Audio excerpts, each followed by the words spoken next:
Good morning बच्चों।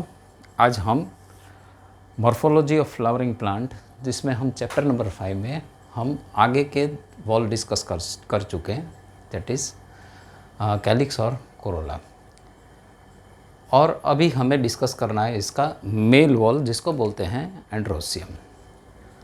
तो androecium flower का मेल वॉल है, यानी कि मेल पार्ट है। जो एंड्रोसियम होता है वो एक्चुअली इसका जो इंडिविजुअल मेंबर है उसको हम बोलते हैं स्टेमेन। और स्टेमेन दो पार्ट में है, एक नीचे डंडी जैसा पोर्शन होता है ऐसा, जिसको हम बोलते हैं फिलामेंट, और एक बल्ज पोर्शन रहता है ऐसा, इसको बोलते हैं एंथर। तो ये दो पोर्शन हुए, एंथर और फिलामेंट। अब ये थैलेमस के साथ यानी कि रिसेप्टिकल के साथ किस तरह से अरेंजमेंट है, अटैच्ड है, वो देखते हैं।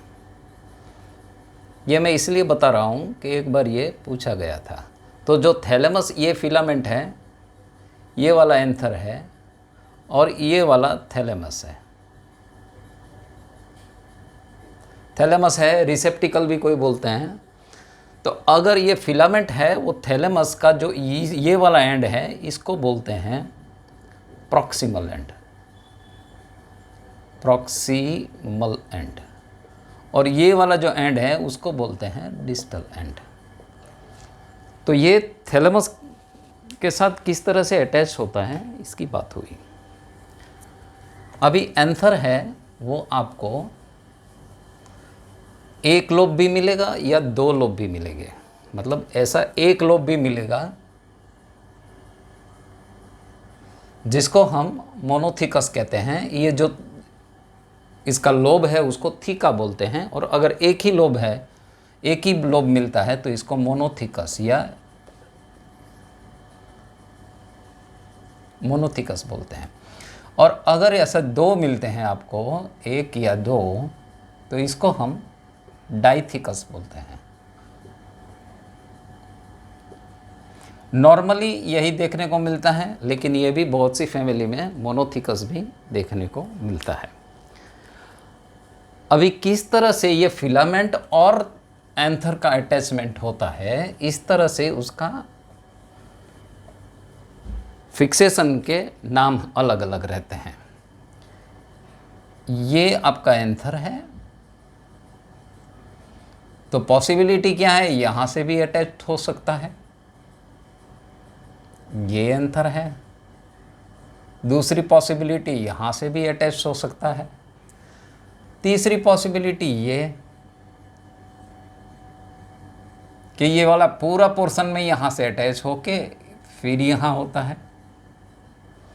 फोर्थ पॉसिबिलिटी, वैसे ये इसी का पार्ट है, लेकिन इस तरह से कुछ रहता है, ये डाइथिकस रहता है और इस तरह से रहता है। तो इस तरह से अगर अरेंजमेंट है, बेस में अगर फिलामेंट अटैच्ड है, तो ये अरेंजमेंट को बेसिफिक्स बोलते हैं। अगर ये इसका डोर्सल पार्ट में अगर अटैच्ड है, तो इसको हम बोलते हैं डोर्सिफिक्स। अगर ये पूरा स्टराइल पार्ट ये पार्ट कवर कर लेता है, स्टराइल पार्ट नहीं, लेकिन ये दोनों का बीच वाला हिस्से में ये फिलामेंट कनेक्ट हो जाती है और फिर नीचे आती है, तो इसको हम बोलते हैं एडेनेट।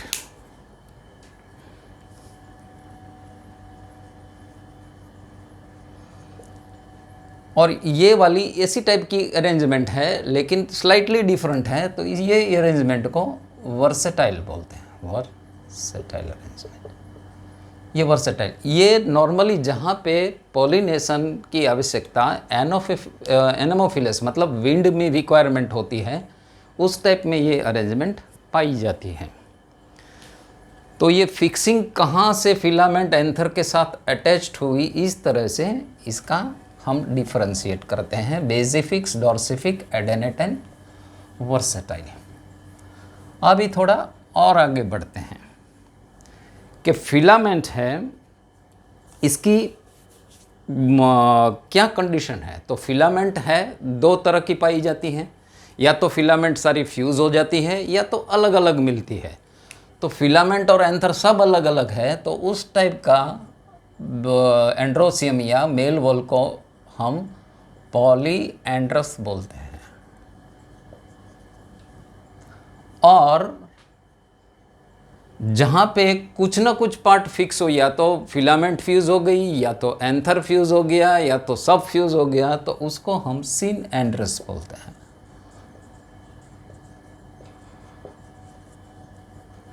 सिन एंड्रस में अगर सिर्फ फिलामेंट फ्यूज़ हुई तो उसको एडल्फस कंडीशन बोलते हैं।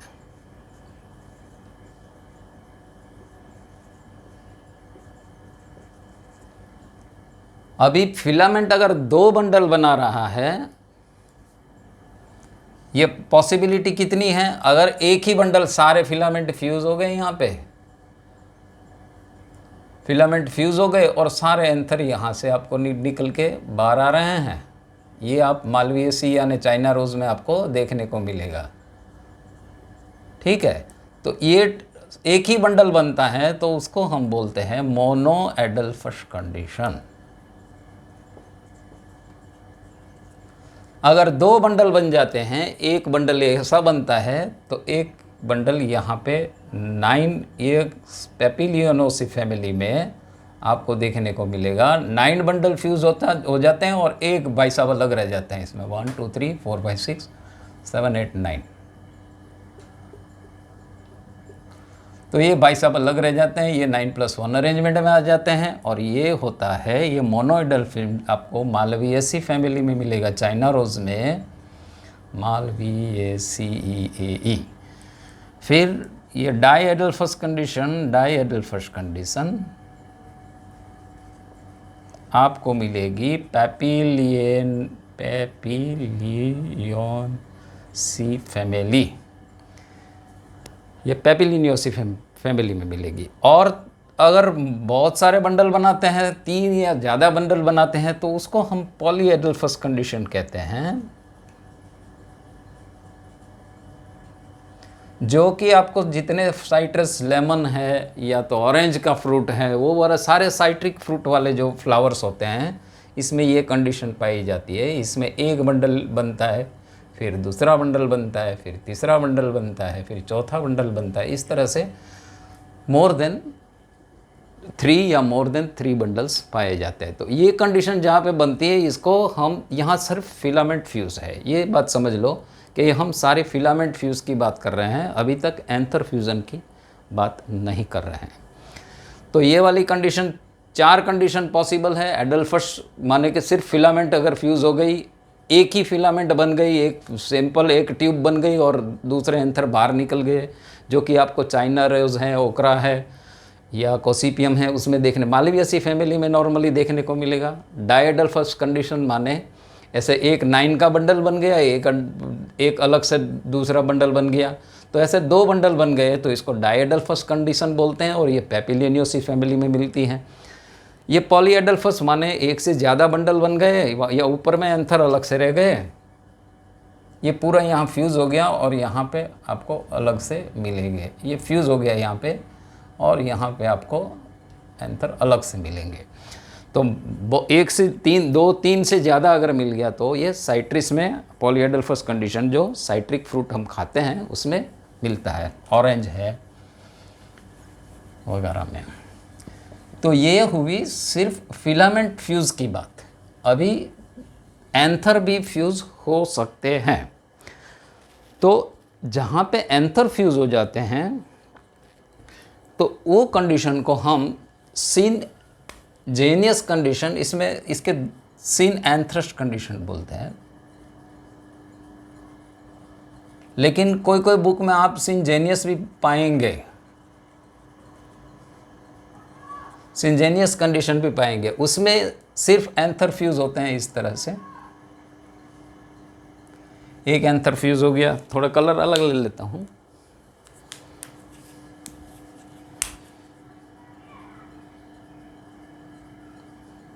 ये दूसरा एंथर फ्यूज हो गया, यहाँ पे तीसरा एंथर है,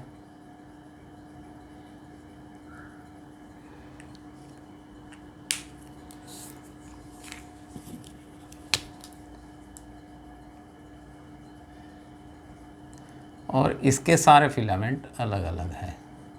तो ये वाली कंडीशन आपको मिलेगी एस्टेरेसी फैमिली, यानी कि सनफ्लावर की जो फैमिली है इसमें मिलेगी आपको। तो ये वाली कंडीशन को हम सिन एंथ्रस या सिन जेनियस कंडीशन बोलते हैं, और ये मिलती है आपको एस्टेरेसी फैमिली यानी कि सनफ्लावर फैमिली में। एस्टेरेसी स्पेलिंग में कुछ गड़बड़ हो सकता है, आप करेक्ट कर लीजिएगा। तो ये हुई सिर्फ एंथर फ्यूज़न की बात। अब बात करते हैं एंथर और नीचे वाला हिस्सा सब फ्यूज हो गया, तो ये वाली सीन एंथ्रस है। तो जब सारे एंथर्स और फिलामेंट सब फ्यूज हो जाते हैं तो वो वाली कंडीशन को हम सीन एंड्रस कंडीशन बोलते हैं। इसको बोलते हैं सीन एंड्रस कंडीशन, जिसमें एंथर प्लस फिलामेंट ये सारा फ्यूज हो गया, और ये आपको मिलेगी कुकुरबिटेसी फैमिली।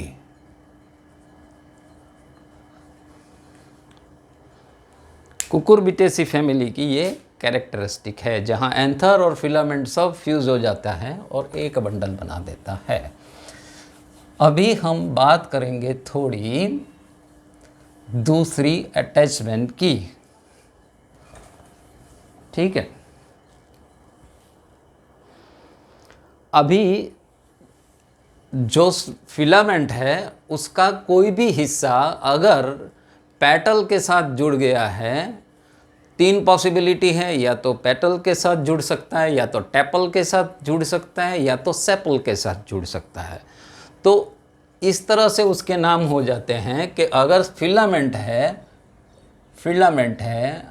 वो अगर फ्यूज़ हो गया है पेटल के साथ तो उसको हम बोलते हैं एपीपेटलस। अगर फिलामेंट है वो सेपल के साथ फ्यूज़ हो गया है तो उसको बोलते हैं एपीसेपलस। अगर फिलामेंट है वो अगर फ्यूज़ हो गया है टेपल के साथ तो इसमें दो वर्ड यूज़ होते हैं, लेकिन नॉर्मल वर्ड एपीटेपलस ही यूज़ होता, एपीटेपलस ऐसा वर्ड ही हम यूज़ करते हैं।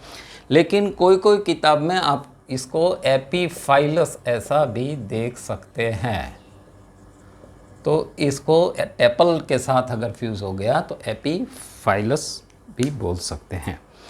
तो ये हुई fusion of filament with other part, और दूसरे बॉल के साथ के अटैचमेंट हो गई तो इसके नाम नोमेनक्लेचर कैसे बन सकते हैं, ये हुई उसकी बात। लेकिन ये समझ लीजिए कि पूरा फिलामेंट फ्यूज़ होना ज़रूरी नहीं है, बेजल पार्ट भी फ्यूज़ हो सकता है, पूरा फिलामेंट भी फ्यूज़ हो सकता है। तो ये ज़रूरी नहीं है, हम तो थोड़ा सा हिस्सा भी अगर इसके साथ अगर चिपक गया तो हम ये वाला एपीपेटलस एपीसेपलस और एपीपेटलस वर्ड यूज़ कर सकते हैं और करेंगे, ठीक है। अभी उसकी लेंथ के हिसाब से, लंबाई के हिसाब से उसको थोड़े से नोमेनक्लेचर दिए हैं, तो ये एक थोड़ा सा समझ लें, बाद में हम ये वाला हिस्सा ख़त्म करेंगे। तो एक है डाइडाइनमस कंडीशन, डाइडाइनमस कंडीशन। दूसरी है टेट्राडाइनमस कंडीशन। टेट्रा माने 4, डाइनमस कंडीशन, और डाइनमस माने 2, डाइडाइनमस माने 2+2। तो ये कंडीशन फिलामेंट में 2 वाले छोटे रहते हैं, 2 वाले बड़े रहते हैं। इसमें 4 वाले बड़े रहते हैं, 2 वाले छोटे रहते हैं। तो ये कंडीशन को हम डाइडाइनमस बोलते हैं, ये कंडीशन को हम टेट्राडाइनमस बोलते हैं। तो डाइडाइनमस कंडीशन में 2 बड़े वाले नॉर्मली बार के पोर्शन में मिलेंगे आपको इस तरह से, और 2 छोटे वाले बीच में मिलेंगे आपको इस तरह से। और इसका क्लासिकल एग्जाम्पल ऑसिमम है। ऑसिमम यानी तुलसी, मैया तुलसी। तो ये अपना क्लासिकल एग्जाम्पल है जिसको हम डाइडाइनमस बोलते हैं। 2 भीतर वाले छोटे रहते हैं, 2 बाहर वाले फिलामेंट थोड़े बड़े रहते हैं। ये हुई डाइडाइनमस की बात। अभी बात कर लेते हैं टेट्राडाइनमस की। तो टेट्राडाइनमस में बाहर 2 छोटे वाले रहते हैं और 4 बीच में बड़े वाले रहते हैं। ये जो लंबे फिलामेंट होते हैं वो बीच में रहते हैं 4, और ये वाले छोटे वाले हैं वो बाहर की तरफ रहते हैं। तो ये वाली कंडीशन को हम टेट्राडाइनमस कंडीशन बोलते हैं। और ये हमको मस्टर्ड फैमिली या ब्रेसिकेसी फैमिली में लिख लें। ब्रेसिकेसी फैमिली, ये ब्रे या मस्टर्ड फैमिली जिसको बोलते हैं, ये फैमिली में आपको टेट्राडाइनमस कंडीशन मिलेगी। तो ये हुई सारी हमारी एंड्रोसियम की बात। अभी नेक्स्ट वीडियो लेक्चर में हम गाइनोसियम के बारे में थोड़ा आगे बढ़ेंगे। Thank you very much.